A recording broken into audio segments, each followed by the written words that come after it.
के इस दौर में अंग्रेजी का जानना जितना ज़रूरी है, उतना ही अंग्रेजी जानने के लिए ग्रामर का जानना ज़रूरी है। और ग्रामर में एक सबसे महत्वपूर्ण हिस्सा है टेंस का। तो आज हम इस टेंस के ही बारे में बातें करेंगे। नमस्कार दोस्तों, मैं हूं प्रेमा स्मृति और आप देख रहे हैं मेरा चैनल इंग्लिश विंग्लिश। चलिए बातें करते हैं टेंस के बारे में। टेंस का अर्थ होता है काल, और ये टेंस 3 प्रकार के होते हैं। प्रेजेंट टेंस, जिसे हम वर्तमान काल के नाम से जानते हैं, पास्ट टेंस, जिसे हम भूतकाल के नाम से जानते हैं, और तीसरा है फ्यूचर टेंस अर्थात भविष्य काल। और इन तीनों के अंदर हमें 4 और टेंस के बारे में पढ़ना है। सिंपल और इंडेफिनिट टेंस, या तो उसे सिंपल टेंस कहेंगे या इंडेफिनिट टेंस कहेंगे। दूसरा है कंटिन्यूअस टेंस या प्रोग्रेसिव टेंस। तीसरा है परफेक्ट टेंस और चौथा है परफेक्ट कंटिन्यूअस टेंस। तो इन तीनों के अंदर, प्रेजेंट, पास्ट और फ्यूचर टेंस के अंदर, हमें ये चारों टेंस के बारे में पढ़ना है। इसका मतलब हमें ये 4 दूनी 8, 4 तिया 12 टेंस के बारे में हम पढ़ेंगे। सबसे पहले देखेंगे प्रेजेंट सिंपल या प्रेजेंट इंडेफिनिट टेंस। इस टेंस में वर्तमान में हो रही किसी घटना का या किसी कार्य का पता चलता है, और इसका जो स्ट्रक्चर होता है सेंटेंस बनाने का, उसमें सबसे पहले हम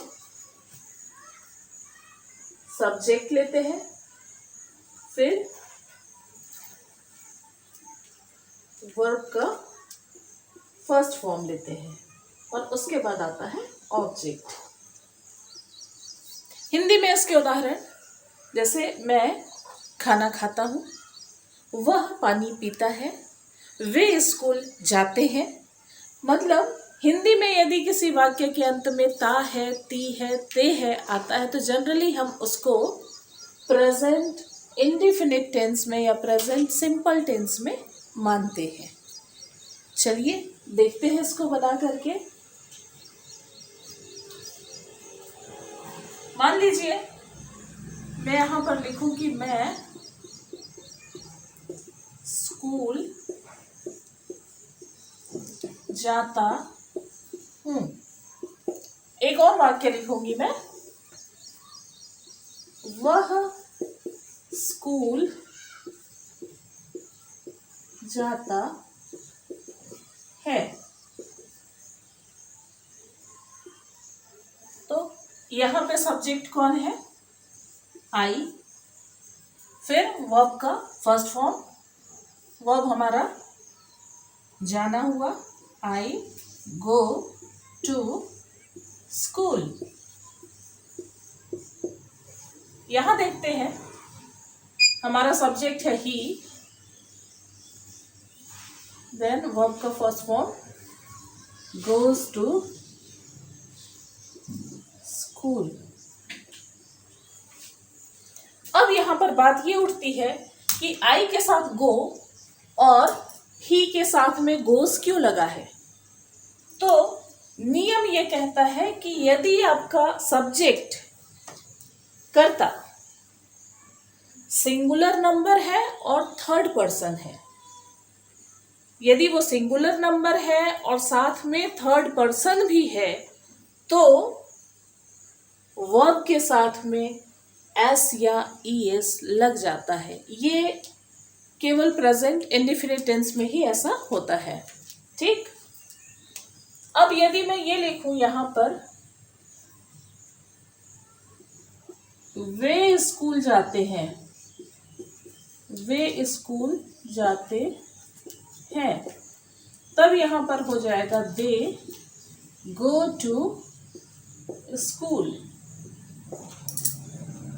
क्योंकि यहां पर ये थर्ड पर्सन तो है, वे भी जो है वो थर्ड पर्सन में आता है, लेकिन वो सिंगुलर नंबर नहीं है, प्लूरल नंबर है, इसलिए यहाँ पर गो होगा।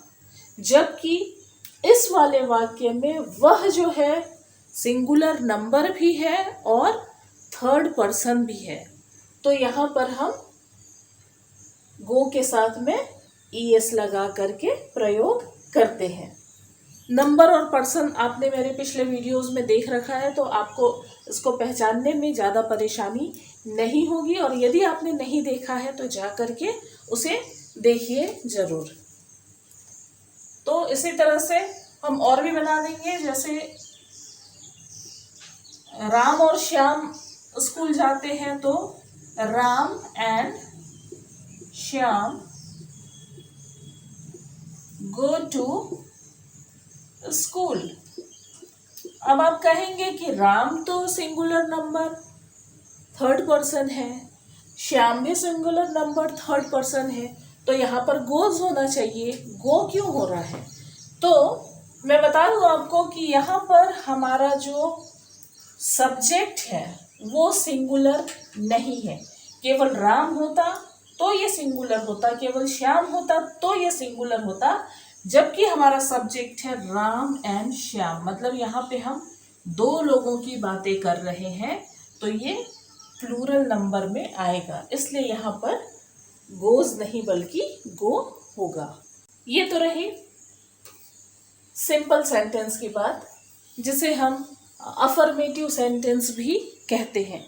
अब इसको यदि हम नेगेटिव में बदलना चाहें, या इंटरोगेटिव में बदलना चाहें, या इंटरोगेटिव नेगेटिव में बदलना चाहें, तब हम क्या करेंगे?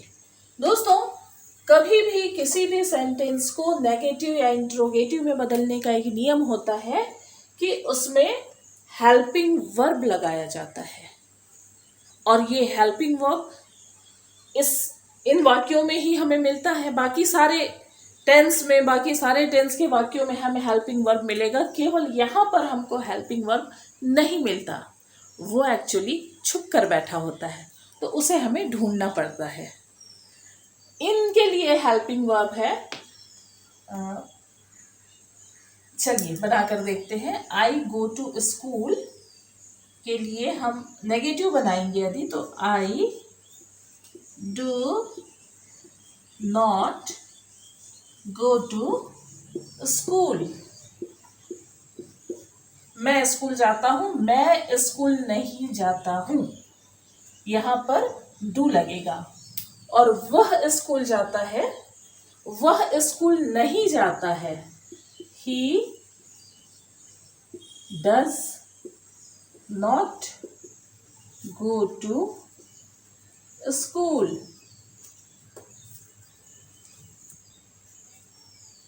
देखिए, डू यहां पर भी आया है और यहां पर भी आया है, और यहां का ये ईएस हमने निकाल कर समझिए यहां लगा दिया, और यहां पर वर्ब अपने पहले वाले रूप में आ जाता है, गो।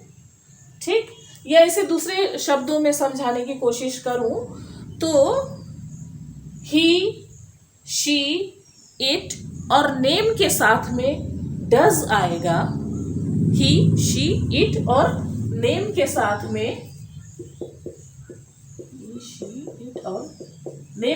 में, डज आएगा, बाकी सब के साथ में डू आएगा।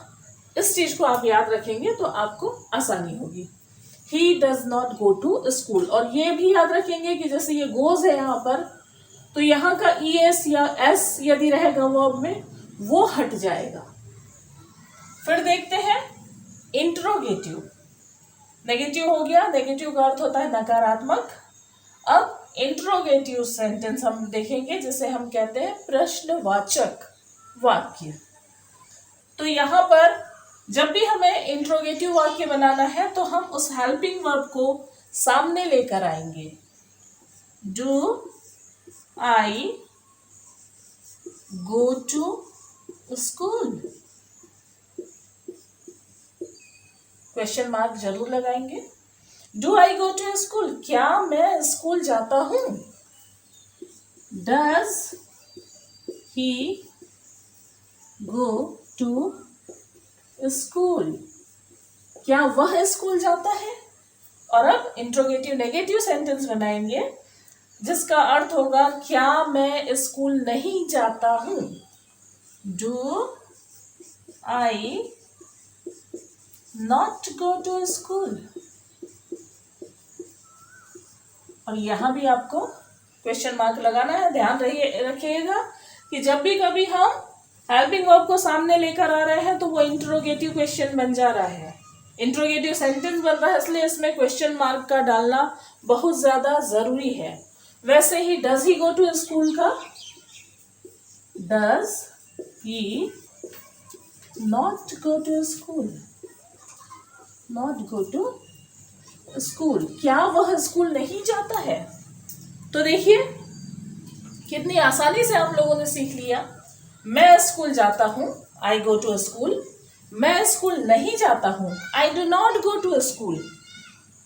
क्या मैं स्कूल जाता हूं, do I go to school.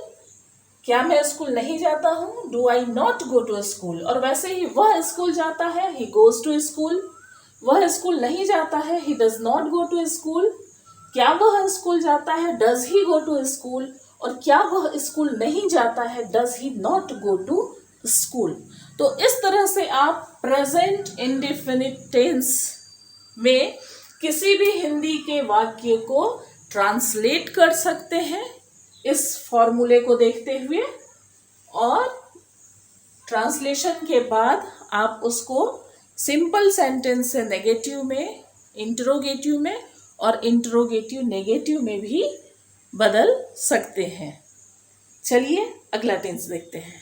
अब बातें करेंगे पास्ट इंडेफिनिट या पास्ट सिंपल टेंस की। भूतकाल में हुई किसी घटना का बोध कराने वाले वाक्य को हम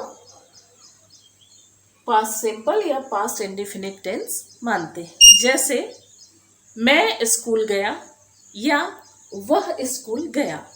और इसका जो फॉर्मूला है वो होता है सब्जेक्ट प्लस वर्ब का सेकंड फॉर्म प्लस ऑब्जेक्ट। चलिए देखते हैं इसका ट्रांसलेशन कैसे होगा। मैं स्कूल गया, आई, जाने का सेकंड फॉर्म है, फर्स्ट फॉर्म है गो और उसका सेकंड फॉर्म है went. I went to school. और इसी तरह वह स्कूल गया में ही वेंट टू स्कूल, ये बन जाएगा। अब हमको इसको नेगेटिव में चेंज करना है। चलिए देखते हैं। पास्ट इंडेफिनिट टेंस में केवल एक ही हेल्पिंग वर्ब होता है, डिड।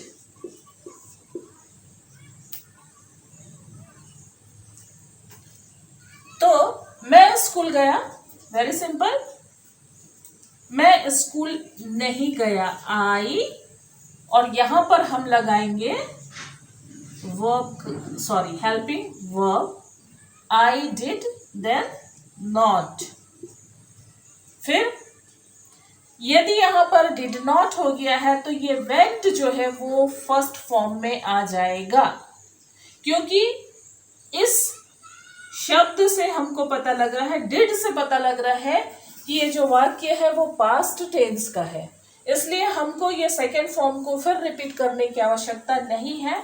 तो I did not go to school, यहां भी he did not go to school. फिर इंट्रोगेटिव बनाना हुआ था, did I go to school and did I not go to school. और इसमें भी सेम हो जाएगा, did he go to school और did he not go to school. तो पास्ट इंडेफिनिट टेंस में हेल्पिंग वर्ब की दिक्कत ज्यादा नहीं है, इसमें ऑलरेडी हेल्पिंग वर्ब है डिड, और उस डिड को यदि हमने लगाया है तब ये जो मेन सब्जेक्ट, मेन वर्ब है वो जो है अपने पास्ट टेंस में से, ये पास्ट रूप में से हटके वो अपने फर्स्ट फॉर्म में आ जाता है। यहाँ पर जैसे आपने देखा है, और इसी तरह बाकी का भी बनेगा। फ्यूचर टेंस को देख लेते हैं, फ्यूचर सिंपल या फ्यूचर इंडेफिनिट टेंस को। इसके पहचान जो है वो वाक्य के अंत में गा, गी, गे इत्यादि से हम करते हैं, अर्थात ये जो टेंस है वो भविष्य में होने वाली किसी घटना के बारे में बताता है। ठीक, और इसका जो स्ट्रक्चर होता है वो होता है सब्जेक्ट प्लस विल या शैल प्लस वर्ब का first form plus object. First person के साथ में हमेशा, फ्यूचर सिंपल टेंस की बात कर रही हूं मैं, फर्स्ट पर्सन के साथ में हमेशा शैल लगेगा, चाहे वो सिंगुलर हो या प्लूरल हो, और सेकेंड पर्सन और थर्ड पर्सन के साथ में, सिंगुलर हो या प्लूरल, सेकेंड और थर्ड पर्सन के साथ में विल लगाएंगे। स्पोकन इंग्लिश में आजकल कुछ चेंजेस कर दिए गए हैं शैल और विल के नियमों को लेकर के, तो वो उसके बारे में फिर कभी अपन डिस्कस करेंगे। आज तो हमें ये जानना है कि ग्रामर में हम शैल जो है आई और वी के साथ में, फर्स्ट पर्सन के साथ में लगाते हैं, और बाकी सब के साथ में हम विल का प्रयोग करते हैं। तो चलिए ये भी देख लेते हैं कि ये बनेगा कैसे। उदाहरण यहाँ पर लिखा हुआ है, मैं स्कूल जाऊंगा और वह स्कूल जाएगा।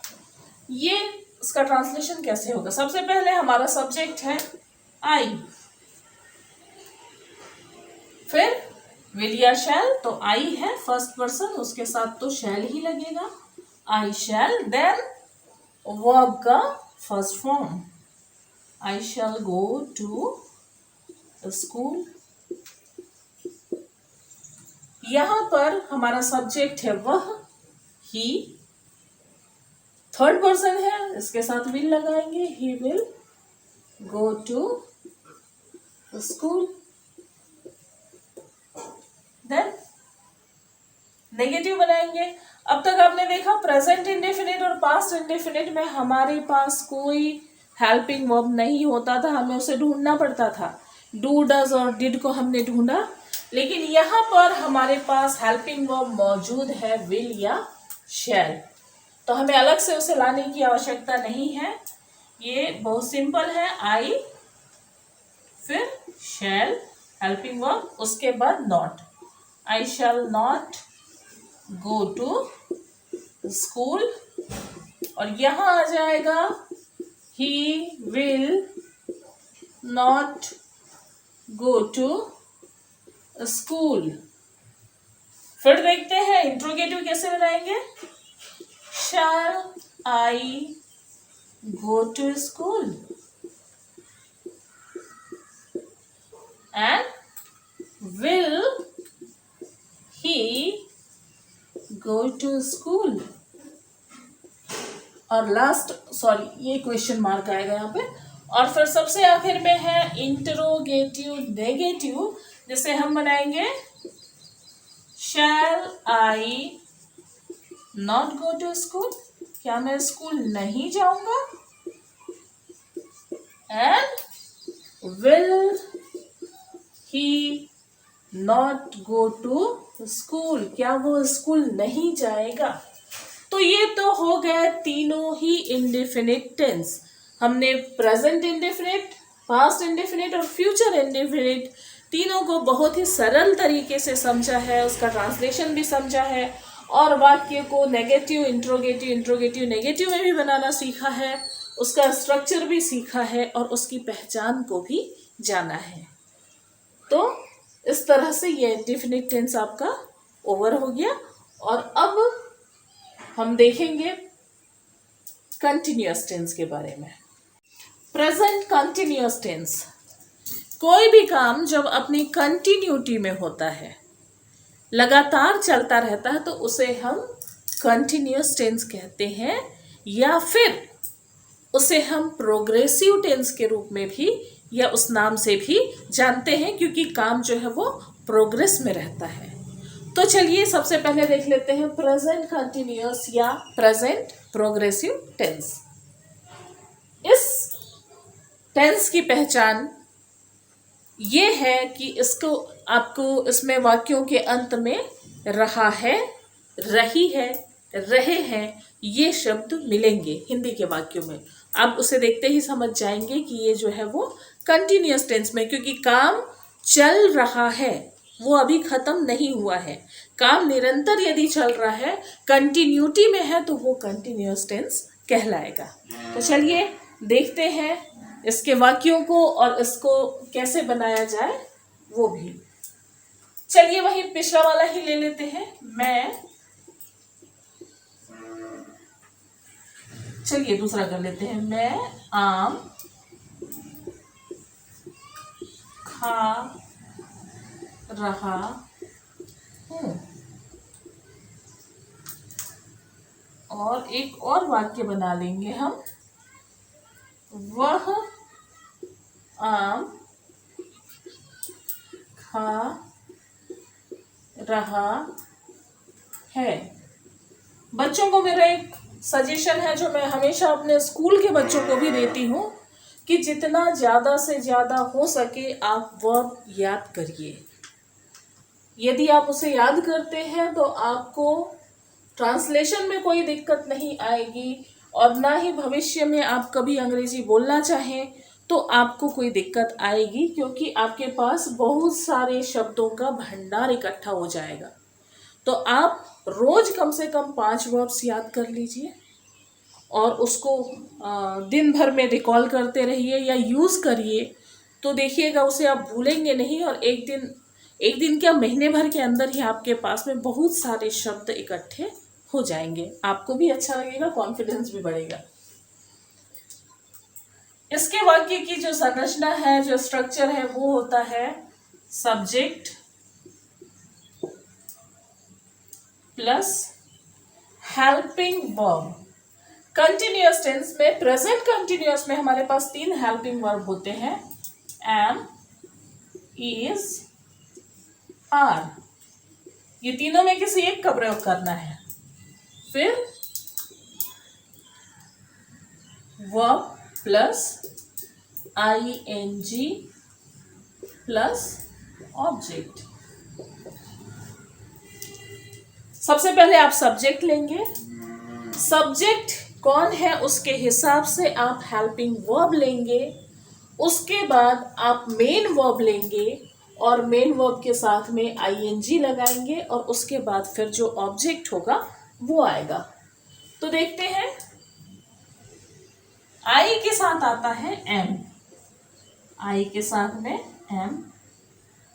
ही, शी, इट, और नेम के साथ में आएगा is. Okay, he, she, it और सिंगल नेम, एक नाम होना चाहिए तो इज आएगा। उसके अलावा जो बच गया उनके साथ में आर आएगा। चलिए देखते हैं। मैं आम खा रहा हूं। सबसे पहले आई, और आई के साथ में एम लगेगा। आई एम ईटिंग अ मैंगो।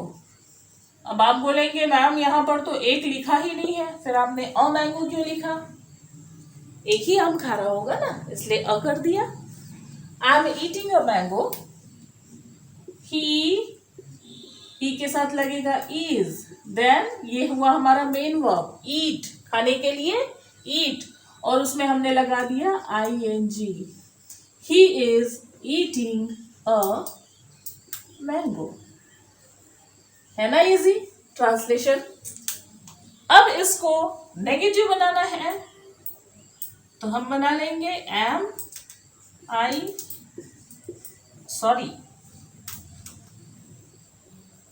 मैं इंट्रोगेटिव बनाने लग गई थी। I am eating a mango, negative बनाएंगे I am not eating a mango. Then am पहले आ जाएगा। इंट्रोगेटिव बनाते समय हेल्पिंग वर्ब को सामने लाते हैं। Am I eating a mango, क्या मैं एक आम खा रहा हूँ? And am I not eating a mango?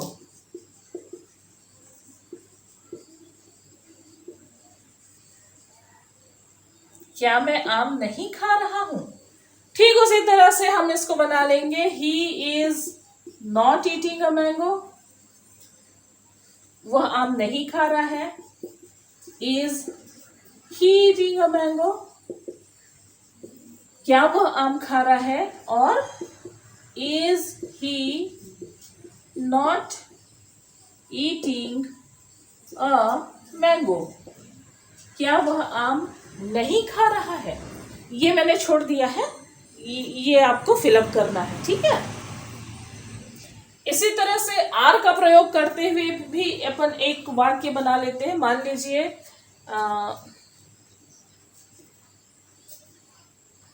तुम बाजार जा रहे हो। अब देखिए यहां पर हमारा जो नियम है वो क्या कहता है कि यू के साथ हम लगाएंगे आर। यहां मैंने लिखा है ना, आई के साथ एम और ही शी इट नेम के साथ इज, बाकी सबके साथ में आर। तो यू यदि हमारा सब्जेक्ट है तो इसके साथ आर लगेगा। You are going to market. फिर you are not going to market.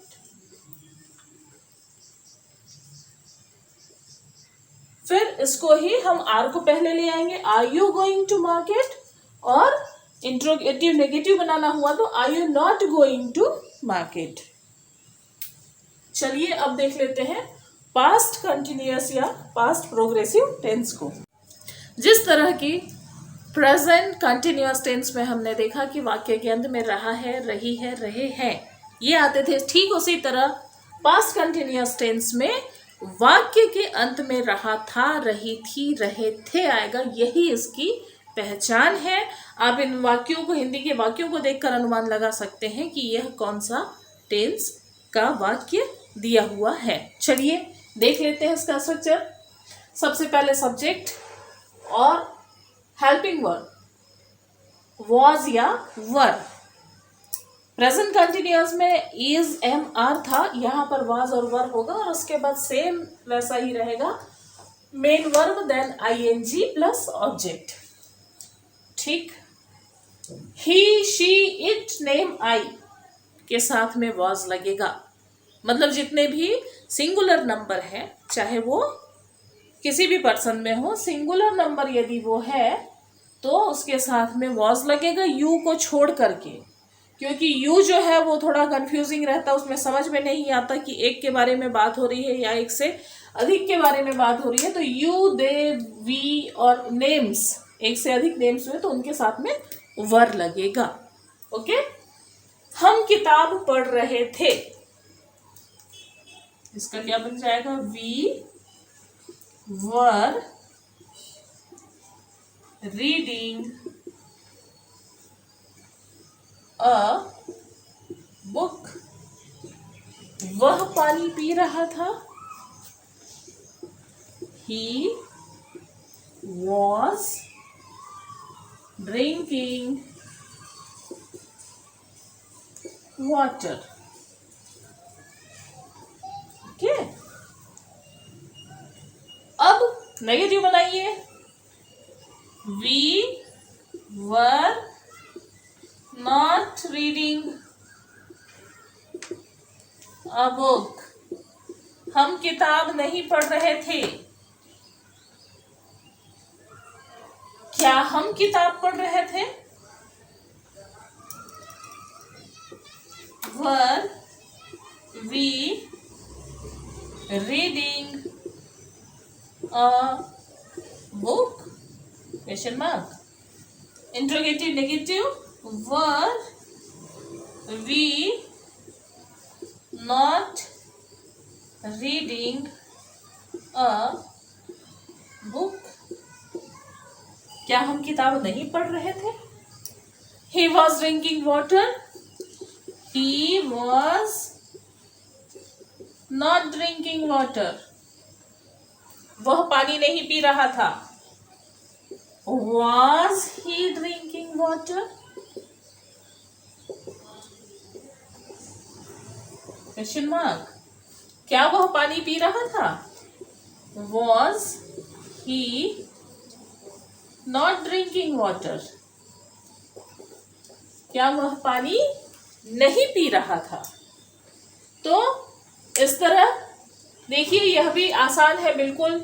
Present continuous की तरह ही आपको इसको भी बनाना है, केवल इसमें हमारे हेल्पिंग वर्ब्स हैं वो चेंज हो जाएंगे. ठीक, अब देख लेते हैं फ्यूचर कंटिन्यूअस के बारे में. अब देख लेते हैं फ्यूचर कंटिन्यूअस और प्रोग्रेसिव टेंस. जैसा कि प्रेजेंट कंटिन्यूअस में था, पास्ट कंटिन्यूअस में था, वैसे ही फ्यूचर कंटिन्यूअस की पहचान ये है कि इसमें वाक्य के अंत में रहा होगा, रही होगी, रहे होंगे, इस तरह के शब्द आते हैं. और इन शब्दों से ही या वाक्य में यदि कुछ ऐसा आया है तो उससे आप पहचान कर सकते हैं कि ये जो वाक्य है वो फ्यूचर कंटिन्यूअस टेंस का है. यहाँ पर मैंने उसका स्ट्रक्चर लिख रखा है, सब्जेक्ट प्लस यहाँ पर देखिए बाकी सब वैसा ही है, केवल हेल्पिंग वर्ब जो है वो बदल जाता है. यहाँ का जो हेल्पिंग वर्ब है फ्यूचर का, शैल या विल प्लस बी, ये होगा फ्यूचर कंटिन्यूअस टेंस के लिए. शैल विल या शैल विल के साथ में be plus main verb, then ING plus object. I और वी के साथ में हम शैल बी का यूज करेंगे. उसके अलावा जितने बच गए he, she, it, name, names, they, you, इन सब के साथ में विल बी का प्रयोग करेंगे. तो चलिए देखते हैं. वह क्रिकेट खेल रहा होगा, हमारा सब्जेक्ट है ही, और ही के साथ में आएगा कौन? Will be. He will be playing cricket. तुम सपना देख रहे होगे, तो यू के साथ में विल बी